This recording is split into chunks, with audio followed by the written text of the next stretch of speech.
Hello student, हमने पिछली class में पढ़ा था गुप्त काल वगैरह और वाकाटक तक के हम लोग पिछली क्लास में पढ़ चुके थे। ठीक है, अब उसके बाद हम लोग हल्का सा देखे थे नल वंश के बारे में, अर्थपति भट्टारा कैसे करके कुछ देखे थे। ठीक है, अब आज हम लोग नल वंश को पूरा कंप्लीट कर लेते हैं। ठीक है, देखो अभी तक जितने भी हम लोग वंश पढ़े थे, चाहे वाकाटक हो गया, चाहे गुप्त हो गया, या कोई सातवाहन हो गया, ठीक है, मौर्य हो गया, ये अभी तक जो भी वंश हम लोग पढ़े थे, ये सारे के सारे वंश क्या थे, हमारे छत्तीसगढ़ के प्रॉपर इन लोग वंश नहीं थे। इनके अधिकार क्षेत्र में हमारा छत्तीसगढ़ आता था। मतलब ये जो वंश के जो लोग थे वो हमारे छत्तीसगढ़ से ना होकर के बाहर से थे। जैसे किसी की राजधानी पाटलिपुत्र हुआ करता था, ठीक है, इन लोग का नंदीवर्धन हुआ करता था महाराष्ट्र में। तो ऐसे मतलब अलग अलग इनकी राजधानी थी। इनके अधिकार क्षेत्र में हमारा जो छत्तीसगढ़ है वो आया करता था। लेकिन एक्चुअल में अब क्या है, अब जो वंश आएंगे, ठीक है, वो हमारे छत्तीसगढ़ के क्षेत्रीय राजवंश होंगे। मतलब हमारे छत्तीसगढ़ के प्रॉपर, हमारे ही छत्तीसगढ़ के वो लोग राजा रहेंगे। ठीक है, तो उनमें से जैसे जब यहाँ देखो, कल मैंने बताया था कि यहाँ पे वाकाटक वंश रहता है। ठीक है, वाकाटकों की राजधानी नंदीवर्धन थी। ये जब वाकाटक यहाँ से हटता है, ठीक है, तब यहाँ पे क्या होता है, छत्तीसगढ़ में एक क्षेत्रीय राजवंश का उदय होता है। वो जो क्षेत्रीय राजवंश है, ठीक है, उसका नाम है पहला राजर्षि तुल्य वंश। इसको बोलते हैं अपन राजर्षि तुल्य वंश। ठीक है, छत्तीसगढ़ में क्या होता है, राजर्षि तुल्य वंश का उदय होता है। जब राजर्षि तुल्य वंश का उदय होता है, इसके बाद यही, ठीक है, यही पर फिर क्या होता है, एक और वंश आता है जिसका नाम है सरबपुरी वंश। ठीक है, सरबपुरी वंश। इस सरबपुरी वंश के बाद एक वंश और आता है जिसका नाम क्या है, बाण वंश। ठीक है, और इस बाण वंश के बाद, ठीक है, इसके बाद पांडु वंश आएगा। पांडु वंश के बाद आएगा फिर कौन सा, बाण वंश। ठीक है, तो अपना जो ये छत्तीसगढ़ है, ये जो मिडिल वाला, ये वाला, ठीक है, इसमें क्या होता है, अब स्थानीय राजवंशों का उदय होना स्टार्ट हो जाता है। उस स्थानीय राजवंश में सबसे पहला वंश कौन सा होता है, तो राजर्षि तुल्य वंश। ठीक है, जो क्षेत्रीय राजवंश होता है उसमें पहला वंश क्या होता है, तो राजर्षि तुल्य वंश। इस राजर्षि तुल्य वंश के बाद यहाँ पर सरबपुरी वंश, पांडु वंश और बाण वंश, ये सारे वंश एक एक करके आना शुरू होंगे। ठीक है, इस बाण वंश के बाद क्या होता है, फिर से त्रिपुरी के कलचुरी लोग आक्रमण करते हैं और यहाँ पर फिर कलचुरियों की शाखा हो जाती है। ठीक है, तो अभी हमको देखना है क्या, क्षेत्रीय राजवंश के बारे में। ये जो राजर्षि तुल्य वंश है, देखो मिडिल में तो राजर्षि तुल्य वंश, फिर उसके बाद सरबपुरी वंश, फिर पांडु वंश और बाण वंश चलेगा। ठीक है, जबकि बस्तर में जो है हमारा बस्तर में, ठीक है, बस्तर में नल वंश जो मैं पहले कल बताया था। ठीक है, तो बस्तर में अभी तक ये देखो, ये जो राजर्षि तुल्य वंश है, ये लगभग चौथी शताब्दी से, ठीक है, चौथी सदी से लगभग, ठीक है, 400 ईस्वी से लगभग 1000 तक, ठीक है, 1000 तक कौन जाएगा, पूरा सरबपुरी बाण वंश तक के जाएगा। ठीक है, जबकि जो हमारा नल वंश है, ये खुद यहाँ से बस्तर में चौथी सदी से लगभग, ठीक है, 400 ईस्वी से लगभग 1000 तक जाएगा कौन, हमारा नल वंश। ठीक है, तो हम लोगों को आज पढ़ना है सबसे पहले क्या, राजर्षि तुल्य वंश, सरबपुरी वंश, पांडु वंश और बाण वंश, ये मिडिल में रहेंगे। जबकि जो नल वंश है वो कहाँ रहेंगे, बस्तर में। इस नल वंश के बाद और वंश आते हैं जिनका नाम है छिंदक नागवंश। ठीक है, छिंदक नागवंश, और एक वंश होता है काकती वंश। ठीक है, काकती वंश। तो ये सारे वंश जो है हमारे जो छत्तीसगढ़ के स्थानीय राजवंश है। ठीक है, स्थानीय राजवंश जो यही से ही, मतलब इनका यही ही लोग रह करके राज किए हैं। जबकि वो जो वाकाटक हो गया है ना, मौर्य हो गया, इनके अधिकार क्षेत्र में जो है हमारा छत्तीसगढ़ पहले आया करता था। तो देखो हम लोग आज देखेंगे, सबसे पहले कल हम लोग पढ़ रहे थे वाकाटक, और वाकाटक में गुप्त पढ़े थे, और उसके साथ क्या पढ़े थे, नल वंश। ये सारे एक दूसरे के समकालीन थे। ठीक है, तो आज हम लोग क्या करते हैं, सबसे पहले पढ़ लेते हैं नल वंश को। ठीक है, सबसे पहले किसको पढ़ लेते हैं, नल वंश को। देखो नल वंश, अगर हम लोग बात करें नल वंश की, तो जो भी इसके बारे में जो साक्ष्य मिला है, जो स्रोत मिला है, अगर उसके अनुसार हम लोग चले तो नल वंश के बारे में छत्तीसगढ़ में कोई ज़्यादा साक्ष्य वगैरह या स्रोत जो है वो नहीं है, बहुत ही अल्प मात्रा में है। ठीक है, लेकिन फिर भी इसके कुछ सिक्के वगैरह हैं और कुछ अभिलेख हैं। अगर उसके हिसाब से चले तो नलवंशी राजाओं का भी मतलब छत्तीसगढ़ में शासन हमको प्राप्त होता है। ठीक है, अब देखो जैसे ये नल वंश है, नल वंश में एक राजा हुआ, सबसे पहला राजा जिसका नाम था सिसुक। ठीक है, नल वंश में एक राजा हुआ जिसका नाम क्या था, सिसुक। ये जो सिसुक है यही क्या कहलाता है, नल वंश का संस्थापक। यही शिशुक क्या है, नल वंश का संस्थापक। इसके बाद देखो ये शिशुक है, ठीक है। शिशुक के बाद एक और राजा का नाम आता है जिसका नाम है व्याघ्रराज, ठीक है। इसके बाद एक और शासक का नाम आता है व्याघ्रराज। इसके बाद अगर हम लोग चले तो एक शासक का नाम आता है वराहराज, ठीक है। क्या नाम आता है, वराहराज। इस वराहराज का, ठीक है, इस वराहराज के एक बेटा होता है जिसका नाम है भौदत्त वर्मा। क्या नाम है, भौदत्त वर्मा, ठीक है। वराहराज का पुत्र है ये, ठीक है। कौन, भौदत्त वर्मा। इस भौदत्त वर्मा के दो पुत्र और होते हैं जिनका नाम है अर्थपति भट्टारक, ठीक है, अर्थपति भट्टारक। इस भौदत्त वर्मा का दो पुत्र होते हैं, एक अर्थपति भट्टारक और एक स्कंद वर्मा, स्कंद वर्मा, ठीक है। देखो सबसे पहले देखो आप, सबसे पहला इसका प्रथम शासक होता है कौन, शिशुक। शिशुक यही क्या है, नल वंश का संस्थापक है, ठीक है। उसके बाद व्याघ्रराज, व्याघ्रराज के बाद वराहराज, वराहराज के बाद भौदत्त वर्मा, भौदत्त वर्मा के बाद अर्थपति भट्टारक और अर्थपति भट्टारक के बाद स्कंद वर्मा। ये जो भौदत्त वर्मा है वो इस वराहराज का पुत्र है और इस भौदत्त वर्मा के दो पुत्र हैं, कौन कौन से, अर्थपति भट्टारक और स्कंद वर्मा, ठीक है। अगर हम देखें तो स्कंद वर्मा के बाद हमको कोई जानकारी, ठीक है, स्कंद वर्मा के बाद कोई जानकारी प्राप्त नहीं होता, नलवंशी शासकों के बारे में कोई जानकारी प्राप्त नहीं होता। लेकिन एक बिलासतुंग है, ठीक है, बिलासतुंग नाम के शासक है, बिलासतुंग। इसका एक अभिलेख मिला है जिसको बोलते हैं राजिम अभिलेख, ठीक है, राजिम अभिलेख। कौन सा अभिलेख, राजिम अभिलेख। किसका है, विलासतुंग का। ये जो विलासतुंग है इसका एक अभिलेख मिला है, राजिम अभिलेख। इससे हमको, इस राजिम अभिलेख से हमको पता चलता है कि, ठीक है, इस राजिम अभिलेख से हमको पता चलता है कि बिलासतुंग के जो पिताजी हैं, ठीक है, उनके बारे में, उनका नाम है विरूपाक्ष। तो विरूपाक्ष जो है, ठीक है, विरूपाक्ष, और इनके पिता का नाम है पृथ्वीराज, पृथ्वीराज। समझ आया, इनके पिता का नाम क्या है, पृथ्वीराज। मतलब पृथ्वीराज के पुत्र हैं विरूपाक्ष और विरूपाक्ष के पुत्र कौन है, बिलासतुंग, ठीक है। इनके बारे में हमको राजिम अभिलेख से प्राप्त होता है। इनका एक अभिलेख मिला है, किसका है वो, बिलासतुंग का। बिलासतुंग का राजिम अभिलेख है, उस राजिम अभिलेख से हमको पृथ्वीराज और विरूपाक्ष के बारे में जानकारी प्राप्त होता है, ठीक है। हमको क्या प्राप्त होता है, जानकारी प्राप्त होता है। इस बिलासतुंग के बाद एक और शासक आता है जिसका नाम है पृथ्वीव्याघ्र, पृथ्वीव्याघ्र, ठीक है। इसके बाद एक और शासक आता है जिसका नाम क्या है, पृथ्वीव्याघ्र। और उसके बाद लास्ट में एक शासक आता है जिसका नाम है नरेंद्र धवल, नरेंद्र धवल। ये लास्ट अंतिम शासक है, ठीक है। अंतिम शासक कौन है, नरेंद्र धवल। देखो सबसे पहला कौन है, शिशुक। शिशुक जो है वो संस्थापक है नल वंश का। उसके बाद व्याघ्रराज, उसके बाद वराहराज, शिशुक, उसके बाद व्याघ्रराज, ठीक है, इसको रख लो, शिशुक और व्याघ्रराज। व्याघ्रराज के बाद याद रखो वराहराज को। वराहराज के पुत्र है भौदत्त वर्मा, ठीक है। वराहराज के पुत्र हैं कौन, भौदत्त वर्मा।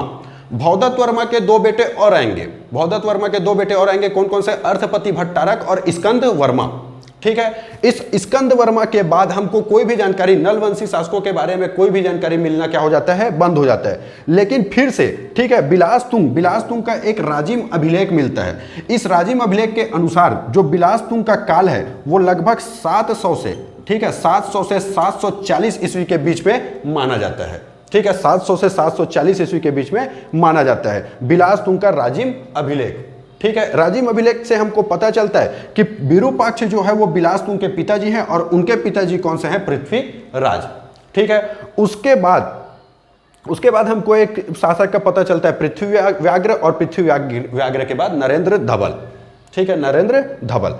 इतने जन के बारे में हमको पढ़ना है, ठीक है, इतने के बारे में हमको याद रखना है। देखो अगर हम लोग बात करें नलवंशियों की, तो नलवंशी जो हैं उनकी प्रारंभिक राजधानी जो थी, ठीक है, इनकी राजधानी जो थी नलवंशियों की वो पोड़ागढ़, कोरापुट, ठीक है, कोरापुट जो है, कोरापुट जो है वो नलवंशियों की प्रारंभिक राजधानी थी।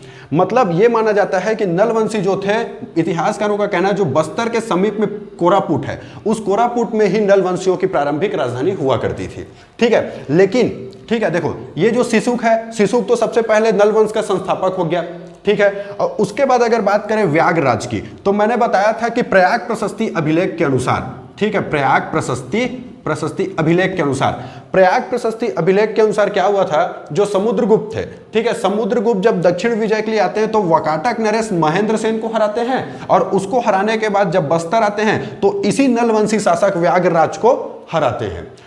इतिहासकारों का कहना है कि ये जो व्याघ्रराज था इसका संबंध सीधा नलवंशी किससे था, कोरापुट के नलवंशी शासकों के साथ था। मतलब ये कोरापुट के ही नलवंशी शासक थे, इसीलिए इतिहासकार मानते हैं कि जो नलवंश है वो कहाँ के हैं, बस्तर के कोरापुट के नलवंश है।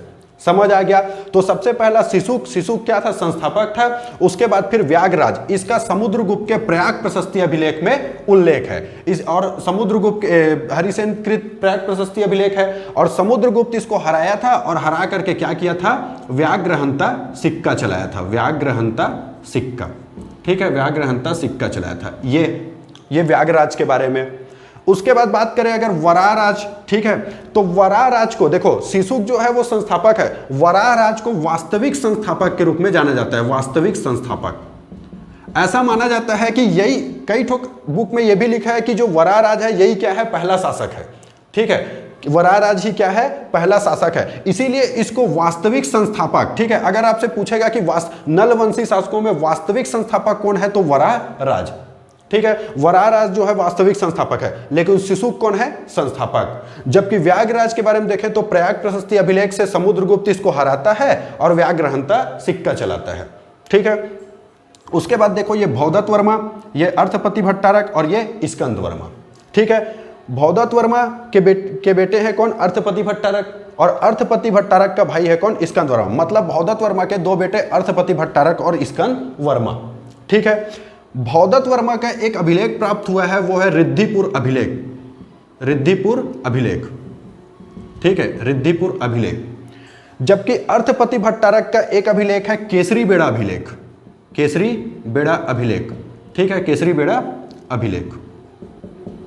इसी के साथ जो स्कंद वर्मा है उसका भी एक अभिलेख है जिसको बोलते हैं पोड़ागढ़ अभिलेख, पोड़ागढ़ अभिलेख, ठीक है। देखो जो भौदत्त वर्मा है, भौदत्त वर्मा, अर्थपति भट्टारक और स्कंद वर्मा, ठीक है, ये पिताजी हो गए, उसके दो बेटे, ठीक है। तो भौदत्त वर्मा का जो रिद्धिपुर अभिलेख है, रिद्धिपुर अभिलेख किसका है, भौदत्त वर्मा का। अर्थपति भट्टारक का एक अभिलेख है जिसको बोलते हैं केसरी बेड़ा अभिलेख, केसरी बेड़ा अभिलेख। इसी के साथ एक और अभिलेख है इसका जिसको बोलते हैं पंडिया पाथर अभिलेख, पंडिया पाथर अभिलेख, ठीक है, पंडिया पाथर अभिलेख। ये सारे जो अभिलेख है इन्हीं से हमको नलवंशियों के बारे में जो है वो जानकारी प्राप्त होता है। अगर हम लोग भौदत्त वर्मा के रिद्धिपुर अभिलेख को देखें तो इस रिद्धिपुर अभिलेख से हमको विदित होता है, ठीक है, इस रिद्धिपुर अभिलेख से हमको विदित होता है कि जो भौदत्त वर्मा है वो यहाँ पे जो वकाटक नरेश हुआ करते थे, ठीक है, नंदीवर्धन में वकाटक नरेश जो नरेंद्र सेन थे, ठीक है, उस नरेंद्र सेन को क्या करते हैं, ये हराते हैं, ठीक है। नरेंद्र सेन को कौन हराता है, भौदत्त वर्मा। नरेंद्र सेन के नंदीवर्धन पर आक्रमण करता है, और आक्रमण करने के बाद, ठीक है, ये पूरा क्षेत्र जो है, बरार बोल सकते हैं इसको, नागपुर वाला जो बरार वाला जो हिस्सा है इसको पूरा क्या कर लेता है, अपने कब्जे में कर लेता है, अपने अधिकार क्षेत्र में शामिल कर लेता है। कौन, भौदत्त वर्मा, ठीक है, भौदत्त वर्मा। उसके बाद जो इसका बेटा जो अर्थपति भट्टारक है वो इसका उत्तराधिकारी बनता है, और उत्तराधिकारी जब बनता है, जब अर्थपति भट्टारक जब आता है, ठीक है, तो ये अर्थपति भट्टारक, क्योंकि नलवंशियों की प्रारंभिक राजधानी कौन सी थी, कोरापुट, ठीक है, कोरापुट से क्या करता है ये अर्थपति भट्टारक जो है, अगर केसरी बेड़ा अभिलेख के अनुसार देखें, ठीक है, तो केसरी बेड़ा अभिलेख के अनुसार जो अर्थपति भट्टारक है वो अपनी राजधानी पुष्करी ला लेता है। कोरापुट से कहाँ ला लेता है, पुष्करी, और पुष्करी मतलब होता है ये बीजापुर, बीजापुर में भोपालपट्टनम, ठीक है, बीजापुर है, बीजापुर जिला बताया था, बीजापुर में भोपालपट्टनम, ठीक है। तो ये क्या करता है, केसरी बेड़ा अभिलेख के अनुसार जो अर्थपति भट्टारक है, ठीक है, ये अर्थपति भट्टारक यहाँ से कोरापुट से जो अपनी राजधानी है उसको ट्रांसफर कर लेता है कहाँ, पुष्करी में, ठीक है। देखो रिद्धिपुर अभिलेख के अनुसार जो भौदत्त वर्मा है वो आक्रमण करता है नरेंद्र सेन पर, नरेंद्र सेन पर आक्रमण करके ये वाला हिस्सा, पूरा बरार वाला, नंदीवर्धन वाला हिस्सा क्या करता है, अपने अधिकार क्षेत्र में ले लेता है। इसके बाद क्या होता है, ये रिद्धिपुर अभिलेख के अनुसार हो गया, किसका है, भवदत्त वर्मा। लेकिन इसके बाद जो केसरी बेड़ा अभिलेख है, केसरी बेड़ा अभिलेख के अनुसार जो वकाटक नरेश जो पृथ्वीसेन रहता है, वो पृथ्वीसेन क्या करता है, इस अर्थपति भट्टारक पर आक्रमण करता है। ठीक है, अपने पिताजी का बदला लेने के लिए इस अर्थपति भट्टारक पर आक्रमण करता है, और जो अधिकार क्षेत्र भवदत्त वर्मा लिया रहता है उसको तो वापस लेता ही है, साथ में जो वो पुष्करी को अपनी राजधानी बनाया रहता है उसको वो क्या कर देता है, पूरा नष्ट कर देता है, तहस नहस कर देता है, भ्रष्ट कर देता है। ठीक है, पूरा, किसको, पुष्करी को। समझ आया?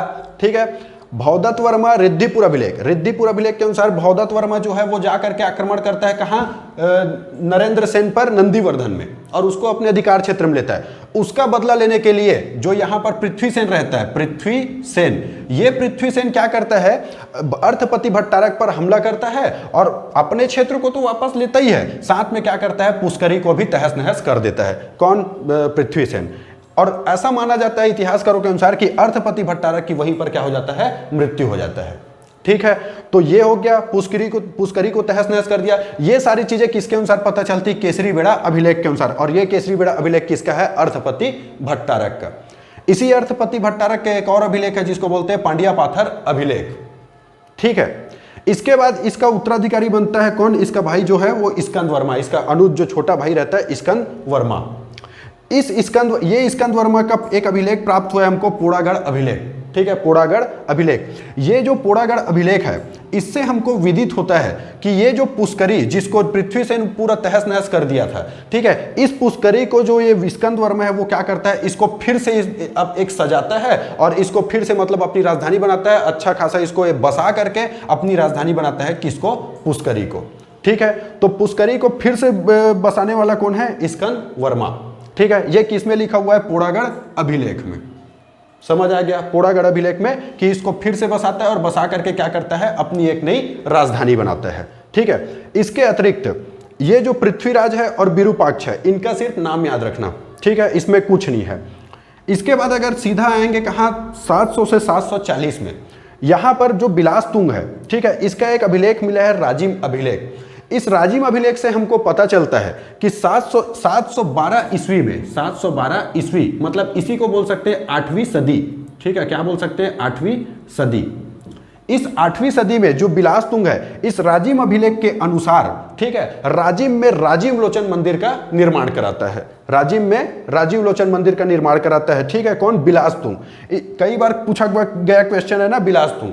ठीक है, बिलासतुंग के अनुसार जो राजिम अभिलेख है, इस राजिम अभिलेख के अनुसार अगर चले, ये किसका है, तो बिलासतुंग का। ठीक है, और कौन सा अभिलेख है, तो राजिम अभिलेख। तो राजिम अभिलेख के अनुसार जो राजिम में राजीव लोचन मंदिर का निर्माण है वो कौन करवाया था, बिलासतुंग। कब कराया था, 712 ईस्वी, या इसी को सीधा सीधा पूछा जाता है 8वीं सदी में। समझ आ गया। उसके बाद है पृथ्वीव्याघ्र, और पृथ्वीव्याघ्र के बाद अंतिम शासक है नरेंद्र धवल। ठीक है, इसके अतिरिक्त अगर हम लोग देखें तो नलवंशी शासकों के कुछ क्या है, सिक्के भी प्राप्त हुए हैं। ठीक है, जितने भी नलवंशी शासक हैं उनका क्या प्राप्त हुआ है, सिक्का। ठीक है, इनमें से सबसे पहला जो सिक्का है वो वराह राज का प्राप्त हुआ है। वराह राज के जो सोने के सिक्के प्राप्त हुए, देखो सोने के सिक्के प्राप्त हुए वराह राज के, भवदत्त वर्मा के और अर्थपति भट्टारक के। मतलब ये इसका पुत्र है और ये इसका पुत्र है। वराह राज का पुत्र है भवदत्त वर्मा और भवदत्त वर्मा का पुत्र है कौन, अर्थपति भट्टारक। तीनों बाप दादा और बेटे। ठीक है, बाप दादा और बेटे तीनों का तीनों क्या चला है, सोने का सिक्का। सोने का सिक्का, ये जो सोने का सिक्का है, ठीक है, ये कोंडागांव में, ठीक है, कोंडागांव में बताया था। ठीक है, कोंडागांव में एडेंगा नामक स्थान से प्राप्त हुआ है हमको, एडेंगा। ठीक है, कोंडागांव में एडेंगा नामक स्थान से हमको क्या प्राप्त हुआ है, सोने के सिक्के प्राप्त हुए हैं, जो नलवंशी शासकों के हैं। और ये नलवंशी शासक कौन कौन से हैं, वराह राज, भवदत्त वर्मा और अर्थपति भट्टारक। जबकि वराह राज के, तो ये वराह राज है, इस वराह राज के तो टोटल 29 स्वर्ण सिक्के प्राप्त हुए हैं, 29। ठीक है, वराह राज के कितने स्वर्ण सिक्के प्राप्त हुए हैं, 29। वराह राज के 29 स्वर्ण सिक्के प्राप्त हुए। इसके साथ साथ भवदत्त वर्मा और अर्थपति भट्टारक के भी सोने के सिक्के प्राप्त हुए हैं। समझ आया इतना दूर।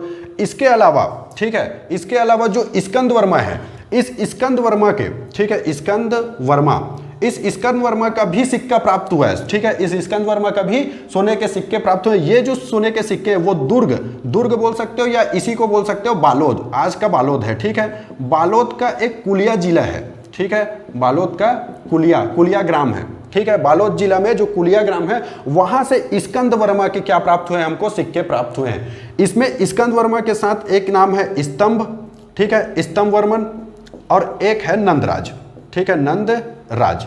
लेकिन इनका नाम याद नहीं भी रखोगे तब भी चलेगा। स्कंद वर्मा का कुलिया जो है बालोद जिला में कुलिया है, ठीक है, वहां से स्तंभ वर्मा, स्कंद वर्मा और नंदराज का क्या हमको सिक्का प्राप्त हुआ है। समझ आ गया। तो सिक्के प्राप्त हुए कहां कहां से, एक एडेंगा नामक स्थान से, कोंडागांव के एडेंगा, और एक दुर्ग जिले के कुलिया नामक स्थान से। जो एडेंगा है वहां पर वराराज का मिला है, भवदत्त वर्मा का मिला है, और एक मिला अर्थपति भट्टारक। ये लोग सब के सब क्या किए थे, सोने के सिक्के चलाए थे। जबकि अगर बात करें हम लोग किसके, स्कंद वर्मा और इसके साथ स्तंभ वर्मा और नंदरा, स्कंद वर्मा का जो सिक्का मिला है वो कुलिया बालोद से सिक्का मिला है। ये जो सिक्के प्राप्त हुए हमको बालोद के कुलिया ग्राम से, ठीक है।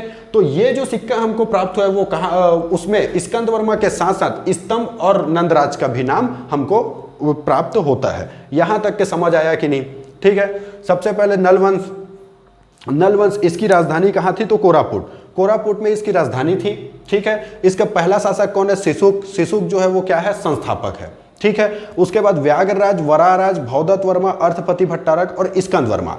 सिसुक के बाद व्याघ्रराज, ठीक है, सिसुक के बाद व्याघ्रराज जो है वो प्रयाग प्रशस्ति अभिलेख में उसका उल्लेख है, ठीक है। और उसमें बताया गया कि समुद्रगुप्त के द्वारा ये हारता है, और हारने के बाद समुद्रगुप्त जो है व्याघ्रहंता सिक्का चलाता है, ठीक है। ये दो हो गया। उसके बाद बाप बेटे लोगों को पकड़ो, वराराज, भवदत्त वर्मा और अर्थपति भट्टारक, तीनों बाप बेटे, ठीक है। ये वराराज का पुत्र भवदत्त वर्मा और भवदत्त वर्मा का पुत्र अर्थपति भट्टारक। वराराज जो है वो वास्तविक संस्थापक कहलाता है, ठीक है। कई ठोक में इसे ही पहला शासक भी बताया गया है, ठीक है। उसके बाद अगर हम लोग देखें तो भवदत्त वर्मा का रिद्धिपुर अभिलेख है ना, रिद्धिपुर अभिलेख, या इसी को बोलते हैं अमरावती, ठीक है, अमरावती अभिलेख, ठीक है। तो भवदत्त वर्मा का रिद्धिपुर अभिलेख मिला है, अर्थपति भट्टारक का केसरीबेड़ा अभिलेख मिला है, और स्कंद वर्मा का पोड़ागढ़।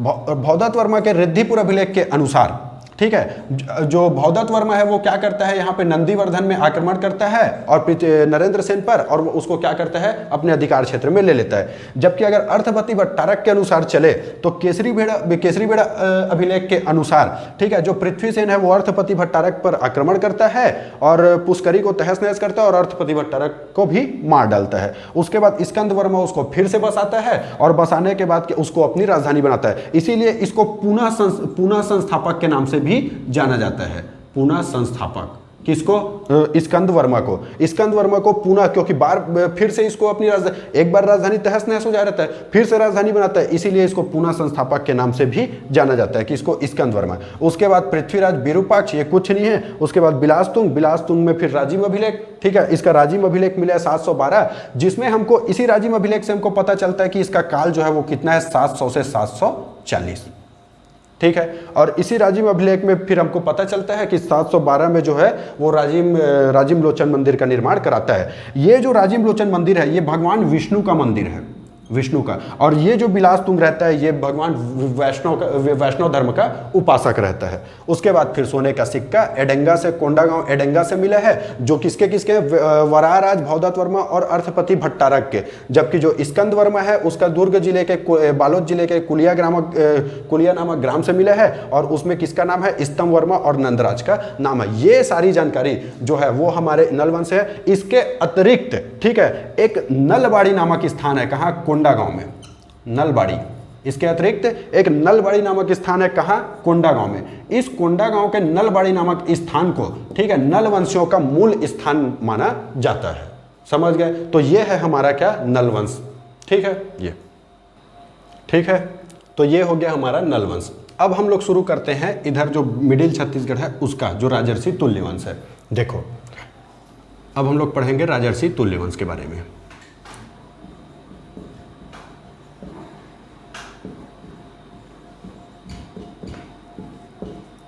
ये जो राजर्षि तुल्यवंश है, ठीक है, राजर्षि तुल्यवंश, ये जो है ये हमारे छत्तीसगढ़ का पहला क्षेत्रीय राजवंश है, ठीक है। देखो नलवंश भी पहले से ही चलते आ रहे हैं, नलवंश भी जो है वो पहले से ही चलते आ रहे हैं, लेकिन अगर ऐसा पूछा कि सबसे पहला क्षेत्रीय राजवंश कौन सा है तो वो कौन सा होगा, राजर्षि तुल्यवंश, ठीक। ठीक है। इसके बाद ही जो सरबपुरी वंश है, नल वंश है, वो शुरू होता है, ठीक है। नल वंश, उसके बाद सरबपुरी वंश, पांडु वंश, ऐसा टाइप का शुरू होगा। तो सबसे पहले है राजर्षि तुल्य वंश। इसके बारे में अगर देखें तो पहला, ठीक है, पहला क्षेत्रीय राजवंश है, क्षेत्रीय या स्थानीय राजवंश है, ठीक है। पहला क्षेत्रीय राजवंश कौन? राजर्षि तुल्य वंश। ये जो राजर्षि तुल्य वंश है, ठीक है, ये हम मूलतः हमारे आरंग, ठीक है, जो रायपुर में जो आरंग है ना यहाँ पे, ठीक है, रायपुर के आरंग से थे। इनकी राजधानी कौन सी थी? आरंग, ठीक है, रायपुर के आरंग से थे, है ना। इनके बारे में ज़्यादा कुछ जानकारी नहीं है, ठीक है। कुछ कुछ जो आरंग में एक आरंग ताम्रपत्र अभिलेख मिला है, ठीक है, उसी आरंग ताम्रपत्र अभिलेख से हमको जो है इनके राजाओं के बारे में बस में जानकारी मिलती है। उसके बाद इसके बारे में कुछ ज़्यादा जानकारी नहीं है। तो इसके जो राजा हैं उसमें सबसे पहला राजा है सूरा, ठीक है, सूरा। दूसरा राजा है दैत, दैत, ठीक है, दूसरा राजा कौन सा है? दैत। जबकि तीसरा है विभीषण, ठीक है, विभीषण, विभीषण, सूरा, दैत, विभीषण, ठीक है। इसके बाद एक आते हैं भीमसेन, ठीक है, भीमसेन प्रथम, भीमसेन प्रथम। दूसरा है दैत, ठीक है, ये दैत फर्स्ट है और ये दैत सेकंड, ठीक है। और इसके बाद ये भीमसेन, फिर से आएगा कौन? भीमसेन, भीमसेन, भीमसेन जो है वो द्वितीय, भीमसेन द्वितीय। समझ आ गया? देखो इसमें जो है सूरा, दैत, विभीषण, भीमसेन, दैत, भीमसेन द्वितीय, भीमसेन प्रथम और भीमसेन द्वितीय, ठीक है। सबसे पहला शासक कौन है? सूरा, सूरा के बाद दैत, उसके बाद फिर विभीषण, सूरा, दैत, विभीषण, उसके बाद आएगा भीमसेन, दैत, भीमसेन फर्स्ट, उसके बाद दैत सेकंड और भीमसेन द्वितीय, ठीक है। सूरा, दैत, विभीषण, ठीक है, सूरा, दैत और विभीषण, सूरा, दैत और विभीषण, उसके बाद भीमसेन फर्स्ट, दैत सेकंड और भीमसेन द्वितीय। ये जो 6 राजाएं हैं इनके बारे में राजर्षि तुल्य वंश से इन्हीं 6 राजाओं के बारे में हमको जानकारी प्राप्त होता है। देखो ये जो सूरा है, ठीक है, ये सूरा जो है ये राजर्षि तुल्य वंश का संस्थापक है, ठीक है। यही क्या कहलाता है? इसका संस्थापक और पहला शासक है। इसी ने आरंग में, ठीक है, आरंग में राजर्षि तुल्य वंश की स्थापना की, ठीक है, सूरा ने। सूरा ही क्या है? पहला शासक और संस्थापक है। इसी ने आरंग में क्या किया? राजर्षि तुल्य वंश का स्थापना किया, ठीक है। इसीलिए इसको सूरा वंश के नाम से भी जाना जाता है, सूरा वंश, ठीक है। इसको किस नाम से जाना जाता है? सूरा वंश के नाम से भी जाना जाता है। किसको? राजर्षि तुल्य वंश को, ठीक है। ये जो सूरा है ना, ये पहला शासक है, संस्थापक है, आरंग में राजर्षि तुल्य वंश की स्थापना करेगा। और जो सूरा वंश, इसीलिए इसको क्या बोला जाता है? सूरा वंश के नाम से भी जाना जाता है। इसके बाद जो दैत है और विभीषण है, सिर्फ नाम याद रखना है, दैत और विभीषण। इसके बाद है भीमसेन फर्स्ट, ठीक है, उसके बाद भीमसेन द्वितीय और दैत द्वितीय और उसके बाद भीमसेन द्वितीय। अगर हम लोग, ठीक है, भीमसेन द्वितीय, जो भीमसेन द्वितीय है इसी का एक ताम्रपत्र अभिलेख मिला है जिसको बोलते हैं आरंग से मिला है, इसीलिए आरंग ताम्रपत्र मिला है इसका, ठीक है, आरंग ताम्रपत्र अभिलेख मिला है। समझ गए? भीमसेन द्वितीय का क्या मिला है हमको? आरंग ताम्रपत्र अभिलेख मिला है। इसी आरंग ताम्रपत्र अभिलेख में हमको ये जानकारी मिलती है, ठीक है, कि ये इसी आरंग ताम्रपत्र अभिलेख में इन सारे राजाओं के बारे में हमको जानकारी प्राप्त होता है और हमको पता चलता है कि ये आरंग ताम्रपत्र अभिलेख किसका है? भीमसेन द्वितीय का। समझ गए? इसके अलावा इसके बारे में और कोई जानकारी नहीं है। इसके अतिरिक्त थोड़ा सा ये है कि ये जो राजर्षि तुल्य वंश है ये लोग गुप्तों की अधीनता को स्वीकारते थे, ठीक है, गुप्तों की अधीनता को स्वीकारते थे, ठीक है, गुप्तों की अधीनता को स्वीकारते थे। इसके अतिरिक्त ये भी हमको कहां से प्राप्त होता है? आरंग ताम्रपत्र अभिलेख से। भीमसेन द्वितीय का जो आरंग ताम्रपत्र अभिलेख है इसी से हमको पता चलता है कि इसमें ये राजा थे, सूरा, दैत, विभीषण, भीमसेन फर्स्ट, दैत सेकंड और भीमसेन द्वितीय, ठीक है। इसके अलावा इसी से हमको पता चलता है कि ये लोग गुप्तों की अधीनता को स्वीकारते थे और इनके जो राज मुद्रा है, इनकी जो राजकीय मुद्रा होती थी, इनका जो सिक्का होता था वो जो होता था वो सिंह होता था। सिंह क्या होता था? सिंह, ठीक है, सिंह।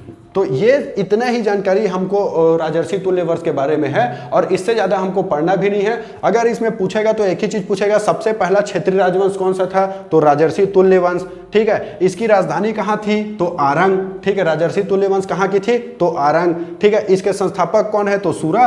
और इसमें एक ताम्रपत्र अभिलेख मिला जिसका नाम है आरंग ताम्रपत्र अभिलेख और यह किसका है? भीमसेन द्वितीय का, ठीक है। इन लोग गुप्तों की अधीनता को स्वीकारते थे और इनकी जो राज मुद्रा है उसमें किसका कौन है?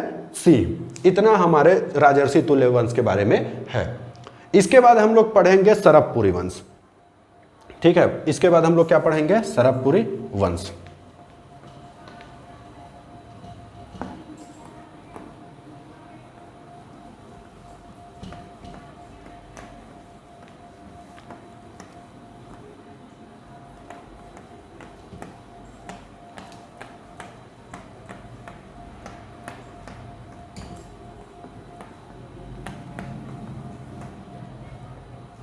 ठीक है, देखो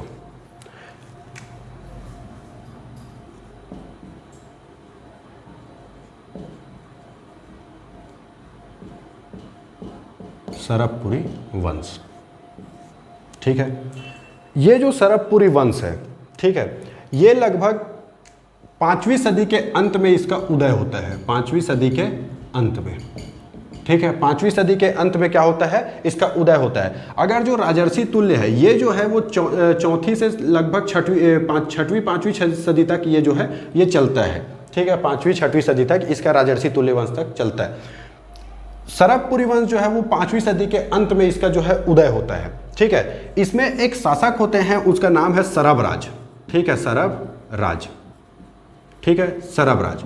ये जो सरबराज है, ठीक है, वो जो है वो सरबपुरी वंश की स्थापना करते हैं, इसीलिए सरबराज को इस सरबपुरी वंश के संस्थापक के नाम से जाना जाता है। सरबपुरी वंश के संस्थापक के नाम से जाना जाता है किसको? सरबराज को। ये जो सरबराज है, देखना, ठीक है, जो सरबपुरी वंश है इसके बारे में मतभेद है कि ये एक्चुअल में कहाँ का है, लेकिन फिर भी इतिहासकार मानते हैं कि ये जो सरबपुरी वंश है ये संबलपुर या सारंगगढ़ के आसपास का क्षेत्र है।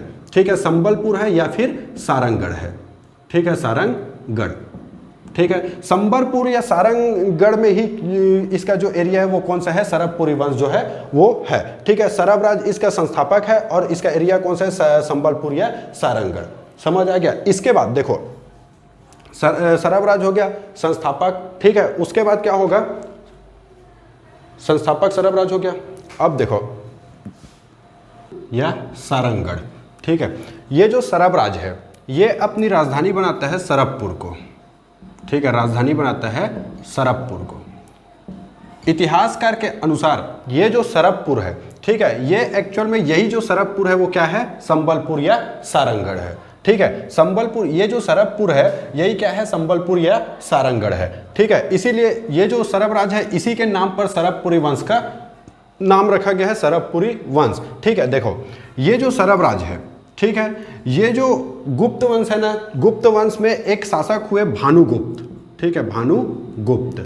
ठीक है, उस भानुगुप्त के एरण अभिलेख, ठीक है, भानुगुप्त के एरण अभिलेख, उस एरण अभिलेख में इस सरबराज का नाम प्राप्त होता है। ठीक है, तो सरबराज जो है वो कहाँ उसका नाम प्राप्त होता है? तो भानुगुप्त के एरण अभिलेख में सरबराज का नाम प्राप्त होता है। ठीक है, भानुगुप्त के एरण अभिलेख में सरबराज का नाम प्राप्त होता है। ये लोग जो थे वो गुप्तों की अधीनता को भी स्वीकार किए थे और जैसे गुप्त वैष्णव धर्म को मानते थे वैसे ये लोग भी वैष्णव धर्म के उपासक थे। ठीक है, तो सरबराज जो है वो सरबपुरी वंश का संस्थापक है। ठीक है, इसने अपनी राजधानी कहाँ बनाया? सरबपुर में अपनी राजधानी बनाया। इतिहासकार मानते हैं कि वो जो सरबपुर है वो कौन सा है? आज का जो संबलपुर है या सारंगगढ़ जो है वही क्या है? सरबपुर है। ठीक है, यही सरबपुरी वंश का संस्थापक है। इसका नाम है सरबराज, इसी के नाम पर इस वंश का नाम पड़ा है क्या? सरबपुरी वंश। समझ आ गया? तो ये सरबराज के बारे में इतना। इसके बाद इसमें एक और शासक होता है जिसका नाम है नरेंद्र देव। नरेंद्र देव। ठीक है, इसमें एक और शासक होता है कौन? नरेंद्र देव। इसके बाद नरेंद्र देव के बाद एक शासक आता है इसमें प्रसन्न मात्र। ठीक है, प्रसन्न मात्र। उसके बाद एक शासक आता है जयराज। ठीक है, जयराज। उसके बाद एक शासक आता है दुर्गराज। दुर्गराज। ठीक है, जयराज और दुर्गराज। ठीक है, उसके बाद एक आता है प्रवरराज। प्रवरराज। प्रवरराज फर्स्ट, प्रवरराज प्रथम। ठीक है, उसके बाद एक आता है सुदेवराज। सुदेवराज। और एक आता है प्रवरराज सेकंड। प्रवरराज द्वितीय। प्रवरराज द्वितीय। देखो इतने शासक के बारे में हमको सरबपुरी वंश में पढ़ना है। ठीक है, इतने शासक के बारे में हमको जानकारी प्राप्त होता है। तो सबसे पहला तो कौन हो गया? सरबराज। सरबराज जो है वो सरबपुरी वंश का संस्थापक है, ठीक है। और सरबपुरी वंश का संस्थापक होने के साथ साथ, ठीक है, इस ये अपनी राजधानी कहाँ बनाता है? सरबपुर। और सरबपुर जो है इतिहासकार मानते हैं कि ये जो सरबपुर है वो आज का क्या है? संबलपुर या सारंगढ़ है, ठीक है। इसके अतिरिक्त इस सरबराज का उल्लेख भानुगुप्त के एरण अभिलेख में पाया जाता है, ठीक है। सरबराज का उल्लेख किसमें पाया जाता है? भानुगुप्त के एरण अभिलेख में। इसके बाद सेकंड आता है नरेंद्र देव, ठीक है। इसका एक अभिलेख प्राप्त होता है जिसको बोलते हैं पीपरडुला, ठीक है, पीपरडुला अभिलेख। इसका एक अभिलेख मिला है जिसको बोलते हैं पीपरडुला अभिलेख। एक्चुअल में ये जो पीपरडुला अभिलेख है ये किस राजा का है ये हमको प्राप्त नहीं होता, ज्ञात नहीं होता, लेकिन फिर भी इसको ना हम लोग मानते हैं कि नरेंद्र देव का है पीपरडुला अभिलेख, ठीक है। पीपरडुला अभिलेख है सरबपुरी राजाओं का ही है, ठीक है, लेकिन किस राजाओं का ये नहीं पता चलता। लेकिन कुछ बुक में जो है वो क्या दिया गया है? नरेंद्र देव का पीपरडुला अभिलेख जो है वो दिया गया है, ठीक है। तो पीपरडुला अभिलेख जो है वो क्या है? नरेंद्र देव का है। इसी पीपरडुला अभिलेख से हमको ज्ञात होता है कि ये जो नरेंद्र देव है, ठीक है, इससे बताता है कि ये जो नरेंद्र देव है वो सरबराज का पुत्र था, सरबराज का पुत्र था। कौन? नरेंद्र देव, ठीक है। किससे पता चलता है? पीपरडुला अभिलेख से। इसके अतिरिक्त ये जो प्रसन्न मात्र है, ठीक है, प्रसन्न मात्र, ये प्रसन्न मात्र है, ये जो क्या करता है? एक शहर बसाता है अपने नाम पर। प्रसन्न मात्र जो है वो अपने नाम पर प्रसन्नपुर शहर बसाता है, ठीक है, प्रसन्नपुर शहर बसाता है। कौन? प्रसन्न मात्र, ठीक है, प्रसन्नपुर शहर बसाता है। ये एक नदी के किनारे इस शहर को बसाता है जिसको बोलते हैं निडिला नदी, ठीक है। निडिला नदी के किनारे एक शहर बसाते हैं अपने नाम पर जिसको बोलते हैं प्रसन्नपुर। ये जो है वो निडिला नदी के किनारे बसा हुआ है और इसी प्रसन्नपुर को क्या करता है? वो अपनी राजधानी बनाता है, ठीक है। सरबराज जो है वो किसको राजधानी बनाया था? सरबपुर को, ठीक है। और ये अपनी राजधानी बनाता है किसको? प्रसन्नपुर को। प्रसन्नपुर कहाँ है? निडिला नदी के किनारे, ठीक है। इतिहासकार ये मानते हैं कि ये जो निडिला नदी है यही क्या है? एक लीलागर नदी है, ठीक है, लीलागर नदी है। इसी का आज पुराना नाम क्या है? लीलागर नदी है। और जो प्रसन्नपुर है इसी को मल्हार मानते हैं क्योंकि लीलागर नदी जो है उसके किनारे में कौन है? मल्हार। समझ आ गया? तो प्रसन्न मात्र के बारे में अगर देखें तो प्रसन्न मात्र जो है वो अपने नाम पर एक शहर बसाता है जिसको बोलते हैं प्रसन्नपुर। और ये प्रसन्नपुर शहर वो निडिला नदी के किनारे बसाता है। इतिहासकार के अनुसार जो निडिला नदी है वो आज का लीलागर नदी है और जो प्रसन्नपुर शहर है वही क्या है? मल्हार है। समझ आ गया? अब इसकी राजधानी कहाँ ट्रांसफर हो गई? सरबपुर से प्रसन्नपुर। जब ये जो जयराज है, देखो जयराज और दुर्गराज, ठीक है, ये जयराज के बारे में ज़्यादा कुछ नहीं है, ठीक है, लेकिन ये जो जयराज है ये जो है यही अपने शासन में ठीक है, महा लिखवाने की जो परंपरा है, ठीक है, अपने शासक मतलब जो नाम है उसमें महा शब्द लिखवाने की परंपरा कौन शुरू करता है? जयराज, ठीक है। इसके अतिरिक्त यही क्या करते हैं? ब्राह्मणों को, इसके शासनकाल में ब्राह्मणों को दान देने की प्रथा प्रचलित थी, ठीक है। ब्राह्मणों को दान देने की प्रथा जो है वो जयराज के शासनकाल में प्रचलित थी। इसके बाद आता है दुर्गराज। इस दुर्गराज को यह माना जाता है कि यही जो है वो दुर्ग जो शहर है, दुर्ग जिला जो दुर्ग शहर है उसका स्थापना कौन किया था? तो दुर्गराज, ठीक है। ये जो दुर्गराज है यही क्या किया था? दुर्ग जिले की या दुर्ग शहर की स्थापना किया था, ठीक है। तो पहला शासक सरबराज, सरबराज के बाद नरेंद्र देव और नरेंद्र देव के बाद प्रसन्न मात्र। सरबराज जो है वो सरबपुरी वंश का संस्थापक है। इसकी राजधानी थी सरबपुर, ठीक है। इतिहासकार मानते हैं कि ये सरबपुर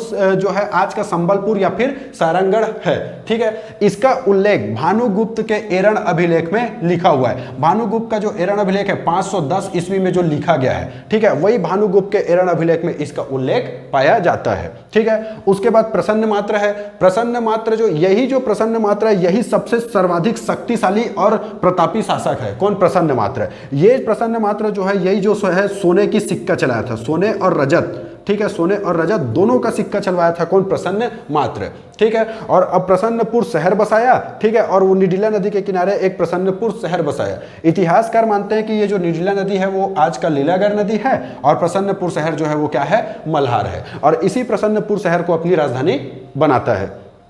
उसके बाद जो जयराज है वो अपने शासनकाल में अपने नाम के आगे महा लिखने की परंपरा शुरू करता है और ब्राह्मणों को दान देने का जो प्रथा है वो इसी के शासनकाल में रहता है। जबकि ये जो दुर्गराज है, दुर्गराज पूछा गया क्वेश्चन है ना, दुर्गराज जो है वो दुर्ग शहर की स्थापना इसी दुर्गराज ने किया था, ठीक है। जबकि जो प्रवरराज फर्स्ट है, ठीक है, प्रवरराज फर्स्ट है। जो प्रसन्न मात्र अपनी राजधानी बनाए रहता है किसको, प्रसन्नपुर को। इस प्रसन्नपुर को राजधानी से ट्रांसफर करके ये क्या करता है, सिरपुर को, ठीक है, सिरपुर को अपनी राजधानी बनाता है, सिरपुर या श्रीपुर, ठीक है, सिरपुर को ही ये क्या करता है, अपनी राजधानी बनाता है। इसके बाद है सुदेवराज, और सुदेवराज के बाद प्रवरराज द्वितीय।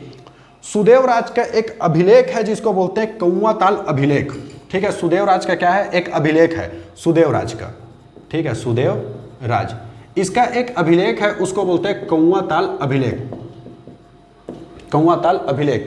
इस कौवा ताल अभिलेख से हमको पता चलता है कि इस सुदेवराज का एक सामंत हुआ करता था, एक सेनापति हुआ करता था जिसका नाम था इंद्रबलदेव, इंद्रबलदेव, ठीक है, इंद्रबलदेव, समझना। सुदेवराज का सामंत या सेनापति हुआ करता था कौन, इंद्रबलदेव, ये हमको पता चलता है कौवा ताल अभिलेख से।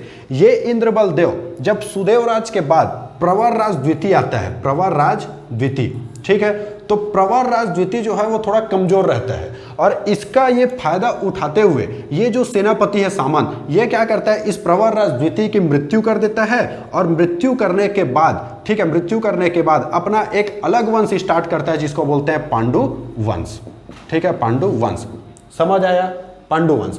अब यहां से पांडु वंश की स्थापना शुरू होती है, ठीक है, अब यहां से पांडु वंश की स्थापना शुरू होती है। अब देखो ये जो है सरबराज, सबसे पहले सरबपुरी वंश, सरबपुरी वंश में सरबराज जो है वो संस्थापक है, ठीक है, संस्थापक के बाद संस्थापक है सरबपुरी वंश का, ठीक है। ये अपनी राजधानी बनाता है किसको, सरबपुर को, और सरबपुर जो है आज का क्या है, सारंगढ़ या संबलपुर है। उसके बाद जो सरबराज है उसका एक जो इसका उल्लेख जो है वो भानुगुप्त के एरण अभिलेख में हमको प्राप्त होता है। उसके बाद नरेंद्र देव, इसका एक अभिलेख मिला है पिपरडुला अभिलेख, ठीक है, पिपरडुला अभिलेख, पिपरडुला अभिलेख से पता चलता है कि जो नरेंद्र देव था वो सरबराज का पुत्र था। इसके बाद आता है कौन, प्रसन्न मात्र। प्रसन्न मात्र जो है वो एक अपने नाम पर एक शहर बसाता है जिसको बोलते हैं प्रसन्नपुर, और ये कहाँ बसाता है, निडिला नदी के तट पर। इतिहासकार के अनुसार चले तो ये निडिला नदी जो है वो एक इसका आज का नाम, वर्तमान नाम लीलागर नदी है, और जो प्रसन्नपुर है वो क्या है, मल्हार है। इसके बाद अगर बात करें जयराज की, तो ये महालिखवाने की परंपरा और ब्राह्मणों को दान देने की परंपरा इसके समय में प्रचलित थे।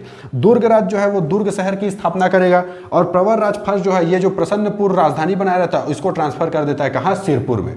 इसके बाद सुदेवराज का कौवा ताल अभिलेख, इसमें पता चलता है इसका एक सेनापति रहता है इंद्रबलदेव, ये जो है ये जो अंतिम सरबपुरी शासक प्रवरराज द्वितीय है उसकी हत्या करता है और पांडु वंश की स्थापना करता है। यहां से एक नया वंश शुरू होता है, पांडु वंश, इसी को बोलते हैं सिरपुर का पांडु वंश। ये सिरपुर में सिरपुर में पांडु वंश की स्थापना करता है, ठीक है। देखो, ठीक है, देखो अब हम लोग पढ़ेंगे क्या, पांडु वंश, ठीक है, सरबपुरी वंश के बाद अब पांडु वंश, ठीक है, पांडुवंश। इंद्रबलदेव जो है वो क्या करता है, प्रवरराज द्वितीय की हत्या करता है और पांडुवंश की स्थापना करता है। ये अपनी राजधानी किसको बनाता है, सिरपुर को, ठीक है, सिरपुर को अपनी राजधानी बनाता है, ठीक है, कौन, इंद्रबलदेव। देखो इसमें एक शासक हुए, ठीक है, जिनका नाम है उदयन, जिनका नाम क्या है, उदयन, ठीक है। इनको आदि पुरुष कहा जाता था, क्या कहा जाता था, आदि पुरुष। ये जो उदयन है, ठीक है, ये इंद्रबलदेव जो है इन्हीं उदयन का पुत्र है, ठीक है। उदयन का पुत्र कौन था, इंद्रबलदेव, ठीक है, इंद्रबलदेव। पहला शासक कौन हुए, उदयन, उसके बाद कौन, इंद्रबलदेव। इंद्रबलदेव जो है वो पांडुवंश की स्थापना करते हैं, और इसी के साथ ये क्या कहलाते हैं, पांडुवंश के संस्थापक, पांडुवंश के संस्थापक कौन, इंद्रबलदेव, ठीक है। जबकि इसका पहला शासक कौन है, उदयन, जो क्या कहलाता है, आदि पुरुष कहलाता है, क्या कहलाता है, आदि पुरुष कहलाता है, ठीक है।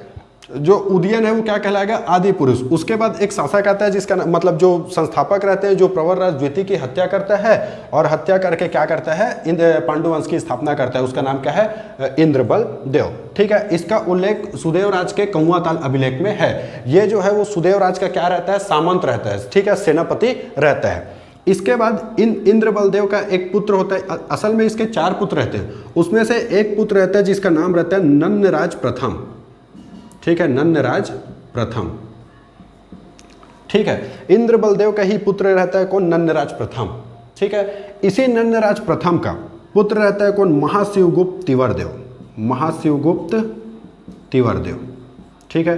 और इस महाशिवगुप्त तिवरदेव का पुत्र रहता है नन्नराज द्वितीय, या नंददेव बोलते हैं इसी को, या नंदराज द्वितीय बोल सकते हो, ठीक है, द्वितीय। ठीक है, सबसे पहला उदयन हो गया, उदयन के बाद इंद्रबल देव, ठीक है, उदयन के बाद कौन आएगा, इंद्रबल देव। उसके बाद इंद्रबल देव का बेटा नंदराज प्रथम, इस नंदराज प्रथम का बेटा महाशिवगुप्त तिवर्देव, और इस महाशिवगुप्त तिवर्देव का बेटा क्या है, नंदराज द्वितीय। सब बाप बेटे हैं, ठीक है। इसके बाद क्या होता है, ये जो नंदराज द्वितीय रहता है, ठीक है, ये नंदराज द्वितीय का कोई संतान नहीं रहता है, ठीक है। इसीलिए क्या होता है, इस महाशिवगुप्त तिवर्देव का एक भाई, ठीक है, जिसका नाम रहता है चंद्रगुप्त। चंद्रगुप्त, तो चंद्रगुप्त क्या करता है, अब आकर के यहाँ पर शासन करना स्टार्ट कर देता है। इस चंद्रगुप्त का एक पुत्र रहता है, ठीक है। इसके बाद आता है कौन, चंद्रगुप्त का पुत्र हर्षगुप्त, ठीक है। और इस हर्षगुप्त का बेटा जो रहता है उसको बोलते हैं महाशिवगुप्त बालार्जुन, महाशिवगुप्त बालार्जुन, बालार्जुन, ठीक है, समझ आया। देखो ये है पांडुवंश। पांडुवंश जो है, ठीक है, ये जो इंद्रबलदेव है, ये इंद्रबलदेव जो है वो पांडुवंश का संस्थापक है। इसका उल्लेख सुदेवराज के कौवाताल अभिलेख में किया गया है, ठीक है, सुदेवराज के कौवाताल अभिलेख में किया गया कि इसका उल्लेख इंद्रबलदेव का, ये जो है वो पांडुवंश का संस्थापक है, ठीक है, पांडुवंश का संस्थापक है। उसके बाद इसके जो पिताजी रहते हैं उदयन, पहला शासक कौन है, उदयन। उदयन क्या कहलाता है, आदि पुरुष कहलाता है, उदयन को आदि पुरुष से जाना जाता है, ठीक है। इंद्रबलदेव जो है वो संस्थापक है। इसके बाद जो नंदराज प्रथम है, ठीक है, ये जो नंदराज प्रथम जब शासन करने आता है तो इसके बारे में खैर कोई ज्यादा जानकारी नहीं है, लेकिन इसके टाइम पे जो इसका जो अधिकार क्षेत्र है उसका विस्तार जो है वो बहुत ज्यादा हो जा रहता है, ठीक है, मतलब बहुत ज्यादा भूभाग पर इन लोग शासन करना स्टार्ट कर दिए रहते हैं, लेकिन इसको अगर याद नहीं भी रखोगे तो चलेगा। इसके बाद आता है कौन, महाशिवगुप्त तिवर्देव, ठीक है, महाशिवगुप्त तिवर्देव। ये जो महाशिवगुप्त तिवर्देव है, ठीक है, इसको एक सकल कोसलाधिपति की उपाधि दी गई है, कोसलाधिपति, ठीक है, सकल कोसलाधिपति की उपाधि दी गई है। किसको, महाशिवगुप्त तिवर्देव को, महाशिवगुप्त इसका नाम है तिवर्देव, ठीक है, महाशिवगुप्त, और यहाँ लिख देता हूँ तिवर्देव, तिवर्देव, इसका नाम क्या है, महाशिवगुप्त तिवर्देव। ये इसको एक उपाधि प्राप्त होती है जिसको बोलते हैं सकल कोसलाधिपति। सकल कोसलाधिपति बोलने का मतलब होता है जो सारे कोसलों को जीत चुके रहता है, जैसे कोसल हो गया, उत्कल हो गया, कलिंग हो गया, ये सब जो कोसल वो रहते हैं, ठीक है, उसको ये क्या किया रहता है, जीत जाता है, मतलब सभी कोसलों को जीतने वाला क्या कहलाता है, सकल कोसलाधिपति, महाशिवगुप्त तिवर्देव, ठीक है।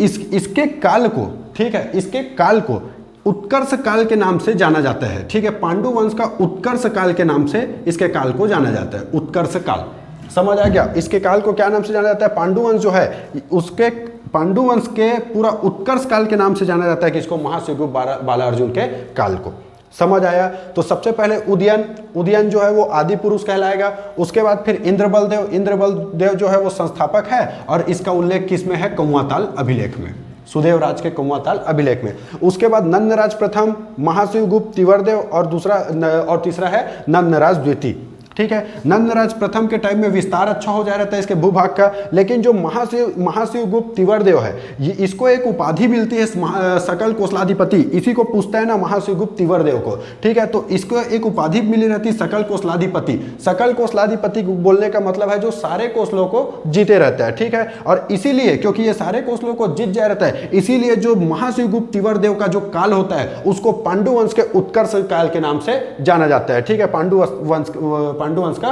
उत्कर्ष काल कहा जाता है। उसके बाद फिर नंदराज द्वितीय है। इस नंदराज द्वितीय के बारे में ज्यादा जानकारी नहीं है। ये जो चंद्रगुप्त है, ठीक है, ये चंद्रगुप्त नंदराज द्वितीय का चाचा रहता है, ठीक है, चाचा रहता है। जब चंद्रगुप्त द्वितीय का जब देहांत होता है उसके बाद फिर आता है इसका पुत्र कौन, हर्षगुप्त, ठीक है। ये जो हर्षगुप्त है, हर्षगुप्त, ठीक है, ये जो हर्षगुप्त है ये चंद्रगुप्त का पुत्र रहता है। इसकी पत्नी रहती है जिसका नाम है वासटा देवी, ठीक है, वासटा देवी, इसकी पत्नी रहती है कौन, वासटा देवी।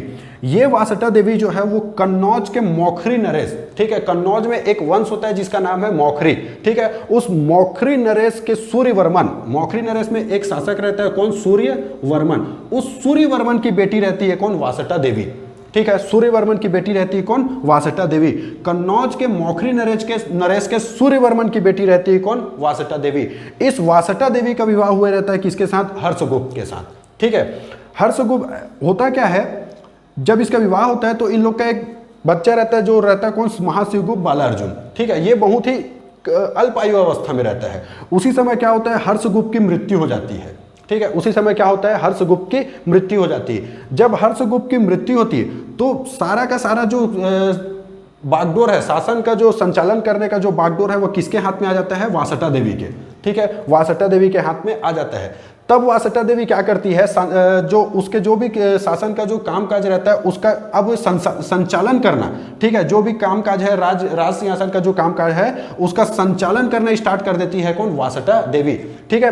वासटा देवी कोई उत्तराधिकारी नहीं बनती, ठीक है, वासटा देवी जो है वो यहाँ पर राज नहीं करती, शासन नहीं करती, लेकिन शासन का संचालन करना जो है वो शुरू कर देती है कौन, वासटा देवी, ठीक है। वासटा देवी शासन का जो है संचालन करती है और हर्षगुप्त की स्मृति में, ठीक है, एक मंदिर बनवाना शुरू कर देती है, एक लक्ष्मण मंदिर का निर्माण करवाना शुरू कर देती है, ठीक है, लक्ष्मण मंदिर का निर्माण करवाना शुरू कर देती है, लक्ष्मेश्वर मंदिर, ठीक है। ये लक्ष्मेश्वर मंदिर सिरपुर में है, सिरपुर में लक्ष्मेश्वर मंदिर का निर्माण करवाना कौन शुरू कर देती है, वासटा देवी, ईंट वीट रखवाना शुरू कर देती है, ठीक है। जब महाशिवगुप्त बालार्जुन आता है, महाशिवगुप्त बालार्जुन, तो महाशिवगुप्त बालार्जुन जो है वो क्या करता है, इस लक्ष्मेश्वर मंदिर जिसका निर्माण शुरू करे रहती है कौन, वासटा देवी, इसको अब ये क्या करता है, सबसे पहले आकर के इस निर्माण को पूर्ण करता है, ठीक है। मतलब लक्ष्मेश्वर मंदिर का निर्माण कौन करता है बोलने से, महाशिवगुप्त बालार्जुन, ठीक है। उस निर्माण कार्य को शुरू कौन किया रहता है, वासटा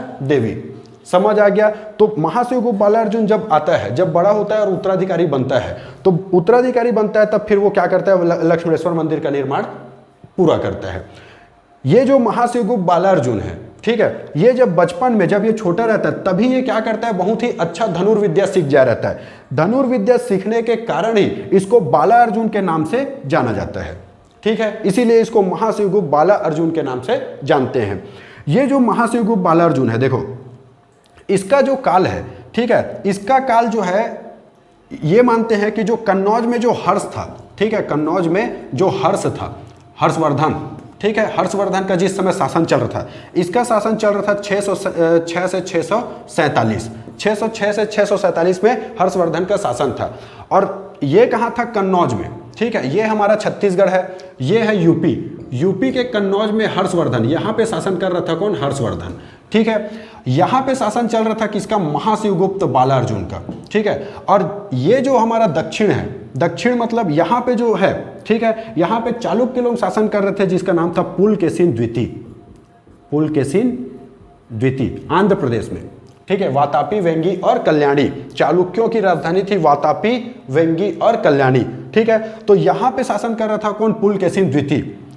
ये जो पुलकेशिन द्वितीय है और हर्षवर्धन है, अगर हम लोग भारतीय इतिहास में देखें तो इस पुलकेशिन द्वितीय और इस हर्षवर्धन के बीच, दोनों के बीच क्या हुआ था, युद्ध हुआ था। और ये युद्ध का कहाँ हुआ था, रेवा नदी, रेवा नदी मतलब नर्मदा नदी के तट पर। और नर्मदा नदी जो है ये अमरकंटक से यहाँ पे नर्मदा नदी जो है वो निकलता है। तो यहाँ पे लड़ाई हुआ था, मतलब हर्षवर्धन जो है यहाँ तक आया था और ये पुलकेशिन द्वितीय यहाँ, इन दोनों का युद्ध यहाँ पर हुआ था। और जब ये यहाँ से आएगा तो यहाँ से होते हुए आएगा। तो इसीलिए इतिहासकार ये मानते हैं कि हमारा जो महाशिवगुप्त बालार्जुन है, क्योंकि पुलकेशिन द्वितीय यहाँ से गुजरा है, और गुजरा है मतलब इससे या तो लड़ाई किया होगा या तो फिर क्या किया होगा, जो महाशिवगुप्त बालार्जुन है वो इसकी अधीनता को स्वीकार किया है। इसीलिए ये मानते हैं कि जो महाशिवगुप्त बालार्जुन है वो पुलकेशिन द्वितीय की अधीनता को स्वीकार किया है, ठीक है। इसके अतिरिक्त अगर हम लोग देखें तो जो चीनी यात्री वेनसांग थे, ठीक है, वेनसांग, ये वेनसांग क्या किए थे, हर्षवर्धन के समय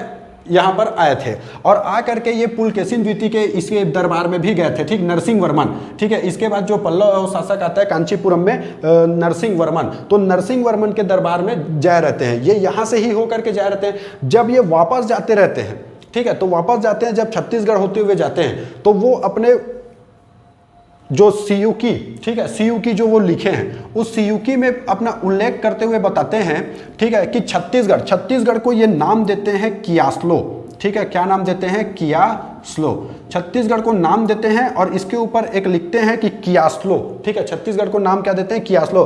और वो बताते हैं कि इस कियास्लो में एक क्षत्रिय राजा हुआ करते थे जिनका नाम था क्या, महाशिवगुप्त बालार्जुन। और ये बताते हैं कि ये जो बालार्जुन है इसके समय में, ठीक है, इसके समय में बौद्ध धर्म, ठीक है, ये जो है बताते जिस समय मैं यहाँ से गुजर रहा था उस समय ये बौद्ध धर्म का वहाँ पे स्तूप वगैरह, ठीक है, बौद्ध धर्म का जो प्रसार है वो बहुत जोरों से चल रहा था, ठीक है। इसके अतिरिक्त ये बताते हैं कि जैन धर्म का भी यहाँ पे क्या हो रहा था, प्रचार प्रसार हो रहा था। इसके अतिरिक्त शिव भगवान का भी ये क्या करते हैं, एक गंधेश्वर महादेव मंदिर का निर्माण करवाते हैं, कहाँ, सिरपुर में, और लक्ष्मेश्वर मंदिर का निर्माण कराते हैं सिरपुर में। समझ आ गया। तो गंधेश्वर महादेव का मंदिर मतलब महादेव का मंदिर है, मतलब शैव धर्म का उपासक, ठीक है। इसके अतिरिक्त जो लक्ष्मण मंदिर है वो विष्णु भगवान का है, मतलब वैष्णव धर्म, जबकि बौद्ध और जैन धर्म का भी ये क्या करते रहते हैं, इसके काल में विकास होते रहता है, ठीक है। मतलब महाशिवगुप्त बालार्जुन जो है इसके काल में शैव धर्म का भी विकास होता है, वैष्णव धर्म का भी, जबकि बौद्ध धर्म का भी और जैन धर्म का भी विकास इसके शासन काल में चलते रहता है। इसीलिए जो वैनसंग है वो बताते हैं कि इस समय एक महान क्षत्रिय योद्धा रहते हैं, एक शासक रहते हैं, जिसके काल में पूरा जो वैष्णव जो है, जैन जो है, ये सब धर्म का विकास होते रहता है। इसीलिए ये बताते हैं कि जो महाशिवगुप्त बालार्जुन का काल है उसको स्वर्ण काल के नाम से जाना जाता है। छत्तीसगढ़ का स्वर्ण काल के नाम से महाशिवगुप्त बालार्जुन के काल को जाना जाता है। तो अगर देखें महाशिवगुप्त बालार्जुन को, तो सबसे पहले क्या करेगा, लक्ष्मेश्वर मंदिर का निर्माण कराएगा। उसके बाद ये गंधेश्वर महादेव मंदिर का निर्माण कराएगा, कहाँ, सिरपुर में। सिरपुर में ही ये क्या करेगा, ठीक है, बौद्ध धर्म का निर्माण कराएगा और स्तूप बनवाएगा, ठीक है। उसके बाद जैन धर्म का भी इसके समय में विकास चलते रहता है, ठीक है। इसके अतिरिक्त ये क्या करेगा, पुलकेशिन द्वितीय की अधीनता को स्वीकार करता है। ये पूरा चीज होने के कारण, ठीक है, और जो जैन धर्म है, बौद्ध धर्म, ये सारे धर्मों का विकास करता है। व्यापार दृष्टि, इसके समय में व्यापारिक जो दृष्टि रहता है वो बहुत, व्यापारिक जो संबंध रहता है वो बहुत अच्छे से चलते रहता है। इसीलिए इसके काल को छत्तीसगढ़ का स्वर्ण काल के नाम से जाना जाता है। यह है महाशिवगुप्त बालार्जुन, ठीक है। तो यह है छत्तीसगढ़ का इतिहास में पांडुवंश, ठीक है। पांडुवंश इसकी राजधानी थी कहाँ, सिरपुर में। उसमें शासक हुआ उदयन, फिर इंद्र बलदेव, फिर नंदराज प्रथम, फिर महाशिवगुप्त बालार्जुन, महाशिवगुप्त तिवरदेव ना, उसके बाद फिर नंदराज द्वितीय, फिर चंद्रगुप्त, हर्षगुप्त और महाशिवगुप्त बालार्जुन। ये इतनी जानकारी है पांडुवंश में, ठीक है, ठीक है। तो ये है अपना पांडुवंश, और इसके आगे अपन करेंगे कल जो भी बाण वंश, और उससे आगे अब अपन लोग कल पढ़ेंगे, ठीक है। तो धन्यवाद।